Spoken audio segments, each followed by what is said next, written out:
Mantan istri Dodi Sudrajat, Puput Bella Fuji dan Tarik Halilintar yang akan dilaporkan ke polisi oleh pengacara Farhad Abbas lantaran dianggap terlalu bucin. Sambil tertawa, Puput mengatakan kuasa hukum yang kerap menangani kasus selebriti ini tak punya pekerjaan sehingga rela mengurusi hal tersebut.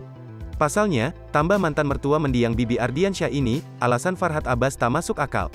Di luar nalar, kata Puput seraya tertawa, dikutip tribunlampung.co.id dari kanal YouTube Intens Investigasi, pada Selasa, tanggal 17 Mei tahun 2022. Bacanya jadi pengen ketawa aja gitu, orang enggak ada kerjaan banget, mau somasi-somasi hal begituan, sambungnya. Di lain sisi, Farhad Abbas mengungkapkan alasan lain yang menjadi penyebab rencananya untuk melaporkan Fuji dan Tarik Halilintar ke pihak kepolisian. Anak dari pakar hukum Abbas Said menuturkan gaya pacaran mereka telah mengganggu Dodi Sudrajat.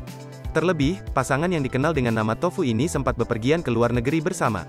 Dirinya juga menyebut ayah mendiang Vanessa Angel khawatir sang cucu, Gala Sky dirawat oleh tante yang sibuk berpacaran.